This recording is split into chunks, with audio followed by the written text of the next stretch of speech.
managing that rear end that makes you think. Welcome back, I'm Tedward, and welcome to the all-new Maserati MC20.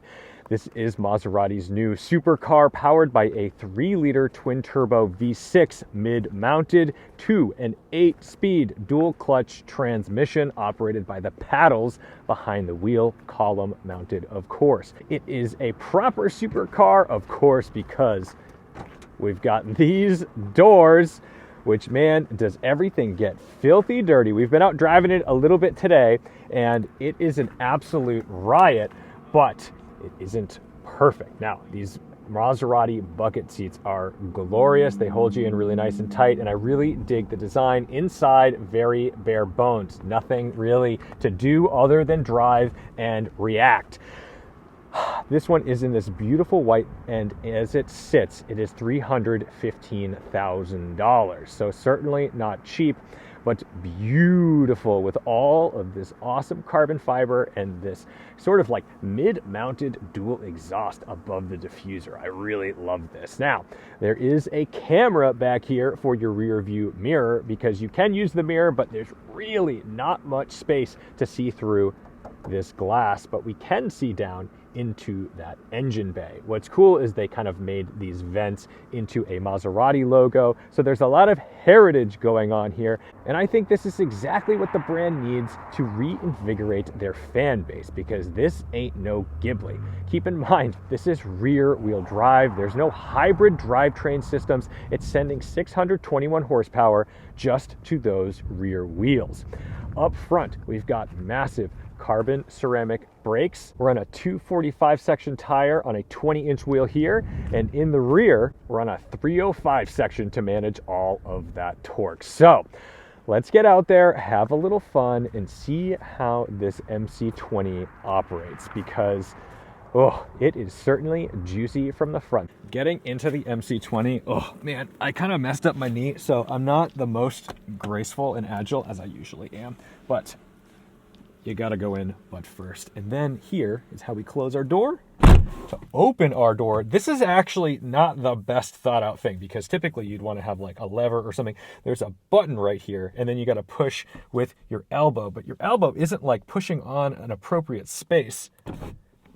And it's a bit heavy on that first bit of travel. You'd expect a little more cohesion. No soft closed doors here either. There is, however, a space for your phone and wireless charging. That's lovely. Lovely. In the center console, you've got a little pocket for some doodads and another phone if you want. And then your window switches, door locks, volume controls, and your gear selector is pretty straightforward. Drive or manual for these beautiful carbon fiber paddles. Those look pretty good. In the steering wheel, half Alcantara, half carbon fiber. Feels good in the hand. To start the Maserati, we're in accessory mode. We start to get all of our things happening. Our rear view camera jumps to life. We can see the SL63 Roadster. Foot on brake. And it jumps to life. This thing is pretty mean, but it doesn't sound outrageous. We've just got a V6. So I have to say, the initial impression, by the way, you can put it into drive just by using that paddle. The initial impression of this thing is not that incredible at idle, but it does sound really nice when you start revving it out.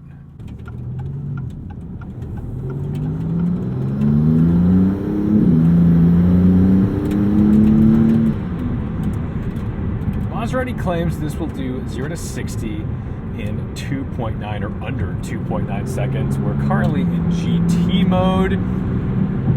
It still feels fast and all the things. It's very supercar with this front end. We're gonna go into sport mode in a second. Get on the throttle a bit here.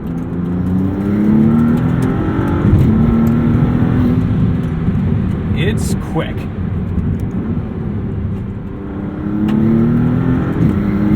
And it's very boosty.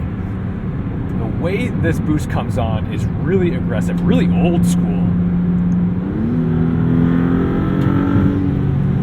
But man, it's still a rigid supercar for sure. This may feel like the last real supercar, if I'm honest.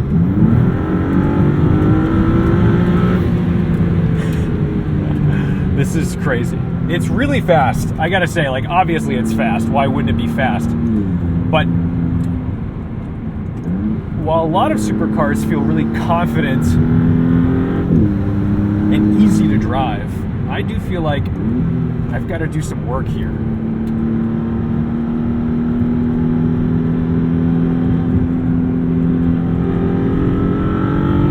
Managing that rear end is a full-time job in the MC20.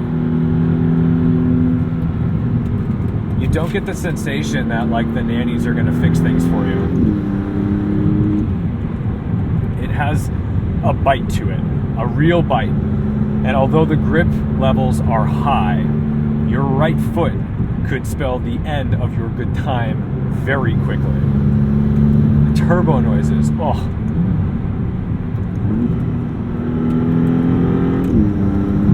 The turbo noises are fantastic. I'm going to take a left up here, and I'm going to get this nose lift going. I wish that was a little easier to find. There we go. I just do feel, I mean, I'm sure we're good, honestly, without it, but it still feels like you should use it in that situation. That's a little tricky. So on a wide open road like we were just on, this car feels easy. I mean, relatively. When you come out here, though, into the twistier stuff, this is where you start to really feel like, wow, I need to be cognizant of every move I make with my right foot.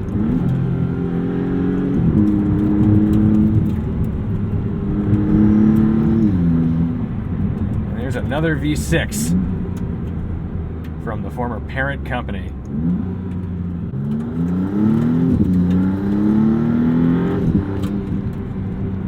I've never driven a Ferrari F40, but the description people give me about a Ferrari F40, that feeling is the boost comes on, the tail slips out. That's what I'm feeling here.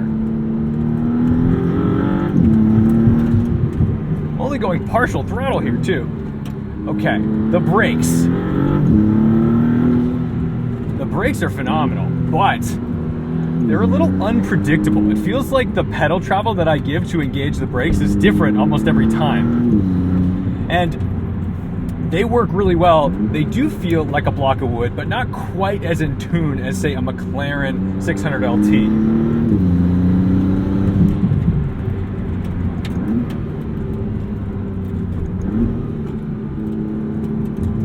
Now the nice thing is the front end hooks up incredibly well, but it's managing that rear end that makes you think.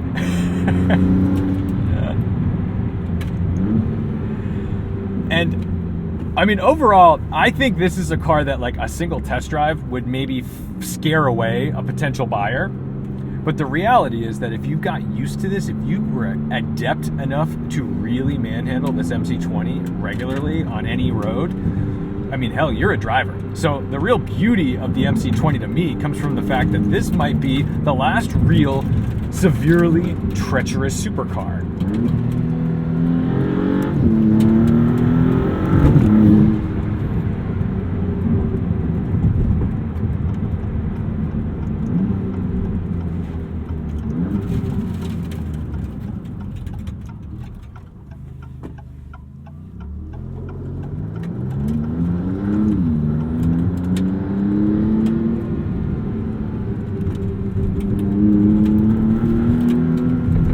We got to be pretty cautious around here because there's always some trucks and, like, real traffic, and the car is wide enough to make you feel like a Malibu Canyon lane isn't exactly enough.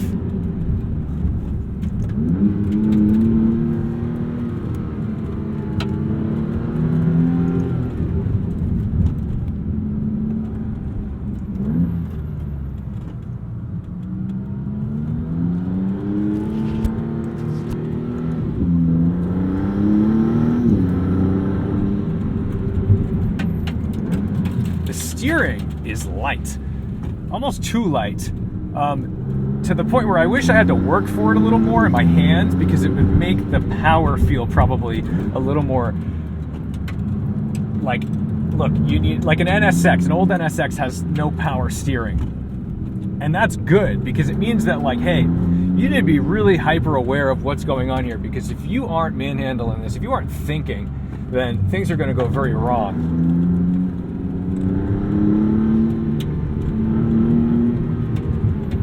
And I just feel like the Ferris Bueller plate, nervous, is so appropriate for this car, because it does feel nervous, and I don't want to pan it. I don't think it's a bad car. I actually really am having fun driving it, but you've got to be cautious, because, you know, a little bit of silt on the road, a little bit of water on the road is gonna catch this thing up, and you are gonna need to catch it.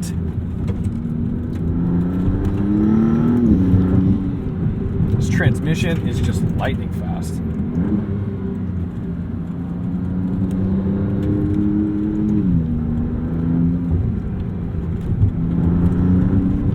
What's frustrating is that, man, it just has so much grip. When you really do pin it into a corner at speed,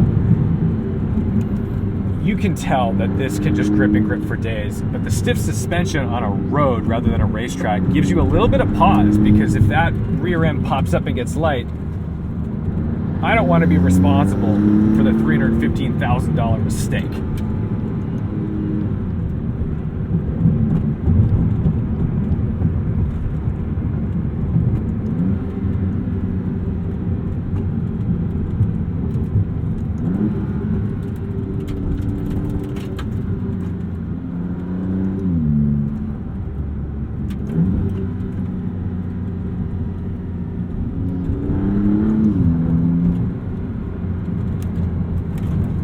Like, look at that. I mean, that really has a lot of front end grip. And if you start to trust it, it rewards you, but you do have to trust it. I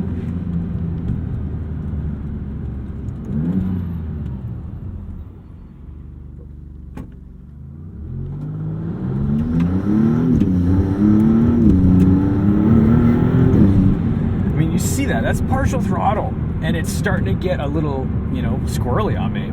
It definitely has an edge, a real edge, and I have to give Maserati credit. So they're building probably the scariest supercar I've ever driven in the modern era.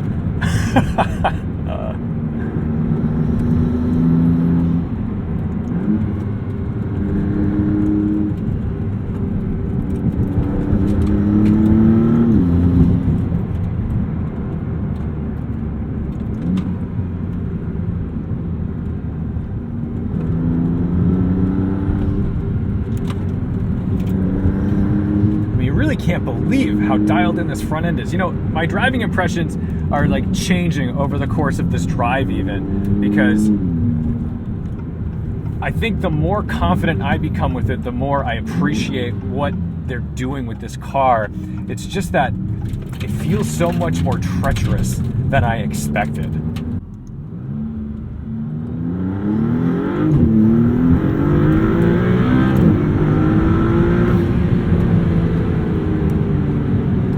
So if you're wondering if it's fast, yes, it's fast. But the big thing about this car that I want to drive home is that it's edgy. It's really edgy. It's really nervous, but my goodness, is it good. It's so good. I think I'm falling in love with it more and more as I drive it.